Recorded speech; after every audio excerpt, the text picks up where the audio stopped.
गांव के चाउमीन। गांव में चाउमीन का चलन अभी अच्छे से नहीं आया था, लेकिन सुरेश शहर से चाउमीन बनाना सीख कर गांव में ठेला लगाता है। अरे ये केचुआ है क्या भैया? कैसे खाया जाता है? अरे नहीं नहीं, ये चाउमीन है। चाउमीन शहर में खाया जाता है। कितने की दे रहे हो सुरेश? 10 रुपए की प्लेट भरकर। तभी वहां शहर से पढ़ा एक लड़का आता है।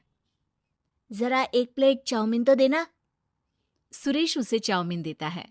उसे चाउमीन खाता देख गांव वाले भी उससे चाउमीन ले लेते हैं और खाने लगते हैं। अरे वाह सुरेश भैया, कमाल की बनाए हो। 2 प्लेट मेरे बच्चों के लिए भी पैक कर दो। बस फिर क्या था, सुरेश का ठेला लगता है और चाउमीन खरीदने वालों की लाइन लग जाती है। तभी वहां से गांव का साहूकार होकर गुजरता है।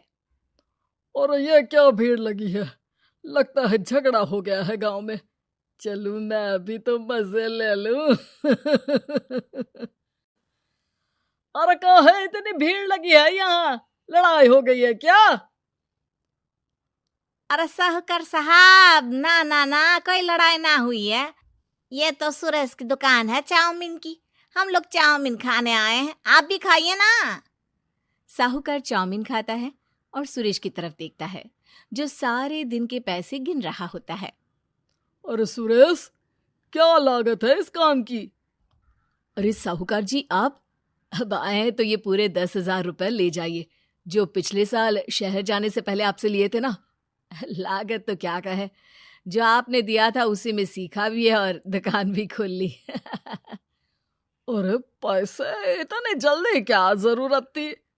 कैसे जरूरत नहीं थी साहूकार जी, इतना मोटा ब्याज कहाँ से भरते।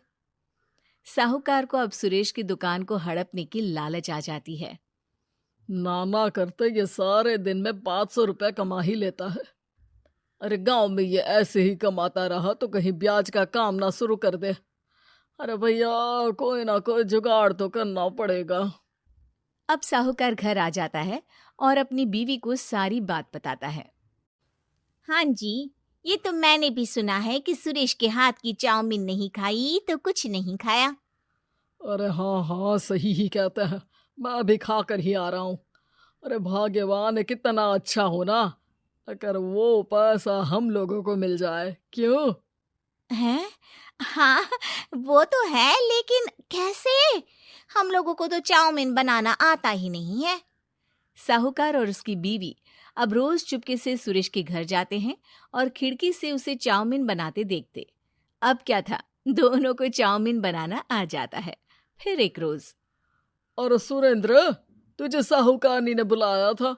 बोल रही थी कि बेटे के जन्मदिन में 10 किलो चाउमीन का ऑर्डर देना है। बना दोगे ना? अरे हाँ हाँ साहूकार जी, मैं जरूर बना दूंगा। कब देना है घर में 10 किलो चाउमीन? अरे वो तो तू घर आकर बता कर लेना, मैं नहीं बता पाऊंगा। ठीक है, शाम को काम निपटा कर आ जाता हूँ। सुरेश साहूकार के घर जाता है, लेकिन वहां मियाँ बीवी मिलकर उसे बंधक बना लेते हैं। अरे मुझे क्यों बांध रखा है? मुझे छोड़ दो। आज से तेरा ठेला मैं लगाऊंगा और बहुत सारे पैसे कमाऊंगा। साहूकार एक आदमी को सुरेश की निगरानी में लगा देता है और वहां से चला जाता है। अगले दिन, अरे साहूकार जी, आप कब से चाउमीन बेचने लगे और अपना ये सुरेश कहाँ गया? अरे वो तो शहर गया है, उसका कोई काम निकल आया था। बोल रहा था कि जब तक वो ना आए तब तक मैं ही उसके ठेले का काम कर दूं। पैसे भी तो बहुत उधार ले रखे थे उसने। लगता है कर्जा भरने के डर से भाग गया है। अरे पर वो तो बोल रहा था कि उसने सारा कर्जा उतार दिया है, और वो क्यों भागेगा? इतना तो कमा रहा था। अरे मुझे क्या पता। अरे चाउमीन खाना है तो बोलो, नहीं तो भागो यहाँ से। अरे हाँ हाँ, दे दो दे दो। अब तो चाउमीन खाना पूरे गांव के लोगों के लिए आदत ही बन गया है। ना खाओ तो नींद ना आए। हाँ हाँ, तो लो और निकालो 50 रुपए। 50 रुपए क्यों? सुरेंद्र तो 10 रुपए में देता था। अरे वो पागल था, मैं थोड़ी ना हूँ। गांव वाले, जिनको चाउमीन की लत लग गई थी, वो करते भी क्या? दे दो, और ये लो 50 रुपए। लेकिन फिर साहूकार उन लोगों को प्लेट में थोड़ी सी चाउमीन रख देता है। अरे ये क्या, पैसे 5 गुना ज्यादा और चाउमीन बस इतनी सी। अरे साहूकार साहब, भगवान से तो डरो। बस फिर क्या था, साहूकार की मन मर्जी चलने लग जाती है और गांव वाले करते भी क्या। एक रोज मुझे तो लगता है कि सुरेश को साहूकार ने मार डाला होगा, क्योंकि उसका काम इतना अच्छा चल रहा था, फिर वो क्यों जाता, और वो भी साहूकार के हवाले दुकान करके। ना बाबा ना। अगले रोज भाग्यवान, देखो तो जरा, इस सुरेश भी ना कितना पागल था। जिस काम से वो ज्यादा पैसे बना सकता था, उससे इतने कम पैसे छाप रहा था। 50 रुपए प्लेट में भी गांव वाले खूब खा रहे हैं चाउमीन। हाँ जी, और जितने में वो लोगों को 10 प्लेट खिलाता था। भर भर कर हम लोग उतने में 20 प्लेट बना रहे हैं, क्यों जी? वहीं सुरेश रोज भगवान से मांगता कि बस एक बार वो किसी तरह वहां से निकलने में कामयाब हो जाए, लेकिन उसकी हर कोशिश नाकामयाब होती। फिर एक दिन, अरे भाग्यवान, ऐसा कुछ करो कि चाउमीन बनाने का खर्चा आधा हो जाए, जिससे हम लोगों को और मुनाफा हो। ना जी, मुझे तो कोई तरकीब ना सूझ रही। अरे सुनो, एक काम करते हैं, चाउमीन बनाने में जो सब्जी लगती है वो मंडी में लेने तुम देर रात चली जाना। तब तक वो सारी सड़ी गली सब्जी जो दुकानदार वहीं फेंक जाते हैं, वो उठा कर ले आना फ्री में। अरे वाह जी वाह, आप तो बहुत समझदार हैं जी। बीवी वैसा ही करती है, लेकिन अब लोग चाउमीन खाते तो मुंह बनाकर। फिर एक बार, अरे राम राम राम, ये पेट में दर्द काहे हो रहा है? आई, आई, आई, आई, आई। हाय रे हाय, मेरा भी पेट दर्द के मारे फटा जा रहा है। सभी को शक हो जाता है कि उन लोगों को चाउमीन खाने से ही ये बीमारी हो गई है। वहीं दूसरी तरफ जो आदमी सुरेश की निगरानी कर रहा था, वो सो रहा होता है और मौका देखकर सुरेश वहां से भाग जाता है। सुरेश गांव वालों के पास जाकर उन्हें सब कुछ बता देता है। बस अब क्या था, साहूकार के घर पुलिस पहुंच जाती है। चलो, तुमने गांव के लोगों को खराब सब्जी वाली चाउमीन खिलाकर बीमार किया और सुरेश को बंधक बनाया। तुम्हें इसीलिए हम गिरफ्तार कर रहे हैं। साहूकार को पुलिस ले जाती है और फिर अगले दिन से सुरेश का ठेला गांव के बाजार में लग जाता है, जहां अब पहले से ज्यादा भीड़ होती है। हमारे चैनल कुमार कहानी वाला पर लेटेस्ट वीडियो पाने के लिए अभी वीडियो को लाइक करें, चैनल को सब्सक्राइब करें और हमारे नोटिफिकेशन पाने के लिए बेल आइकन को ऑन करें। रॉबर्ट सास। शहर में रिश्तों की कमी और अपनों के प्यार की कमी लगभग हर घर में है। किसी को अकेलापन अच्छा लगता है तो किसी को ये काटने दौड़ता है। देखो राधा, तुम भले ही गांव की हो, लेकिन यहाँ शहर में सभी को साथ लाकर रखना पॉसिबल नहीं है। हाँ, लेकिन प्लीज किसी को तो बोलो हम लोगों के साथ रहें। तुम सारा दिन ऑफिस और मैं घर पर पकती रहती हूँ। अरे तो किसी सहेली को बुला लिया करो, बातें कर लिया करो। किसको बुलाऊं? कब तक बुलाऊं? तुम सासू माँ को बोलो ना आकर यहाँ रहे। ठीक है, बात करता हूँ मैं उससे। रवि ऑफिस चला जाता है और अपने दोस्त से कहता है, यार, बीवी ने माँ को शहर बुलाने की जिद कर रखी है। अब सोच रहा हूँ कि ऑफिस से दूर जाकर कहीं कोई घर ले लो किराए में। अब 2 कमरे का मकान तो पास में महंगा ही पड़ेगा ना। पर यार, गांव की लड़कियों को शहर शादी करके लाओ तो यही दिक्कत होती है। वो लोग समझ ही नहीं पाती कि शहर की जिंदगी कितनी मुश्किल है। सबकी अपनी अपनी परेशानी है। अब मेरे वाले को देख लो, वहाँ के ऑपरेशन के लिए 2 हफ्तों के लिए लेकर आया था। बीवी ने तो इतना हंगामा किया कि माँ को 1 हफ्ते में ही वापस भेजना पड़ गया। सोच रहा हूँ कि माँ को फोन करूँ और कहूँ कि आ जाओ। क्या पता सास की चिक चिक सुनकर वो भी माँ को गांव भेज दे। आखिर औरतें तो औरतें ही होती है ना। किसे सास के साथ रहना पसंद होगा। बात आई गई हो जाती है। राधा रवि के पीछे एक बार फिर पड़ जाती है। वो 210 वाली है ना? हाँ, क्यों, क्या हो गया उसे? उसकी सास कल आने वाली है। बड़ी खुश थी कि वो अब दिन भर बच्चे को सास के पास रखकर घुमा फिरा करेगी, लेकिन हमारी तो किस्मत ही फूटी है। हमारी सास कब आएगी कि ये सुख हम भी ले सके? देखो, मैं माँ से बात कर लेता हूँ, लेकिन माँ हमेशा के लिए कैसे आएगी? कोई और तरकीब सोचो ना। एक काम करो ना, मुझे गांव छोड़ दो, मैं चली जाती हूँ। कम से कम सास का सुख तो देख लूंगी। लेकिन ऐसा कहाँ हुआ कि कोई सास बहू एक साथ सुख से रहे। रवि तो जानता था सब, लेकिन करता क्या। पर कहते हैं ना, पति का दिमाग है, चलेगा तो सही। एक आइडिया आया है, क्यों ना मैं माँ की शक्ल सूरत का एक रोबोट ला कर दे दूं, जो राधा के साथ बिल्कुल सास वाला व्यवहार करे। मजा ही आ जाएगा। न माँ को लाने की झंझट, न सास बहू की किचकिच।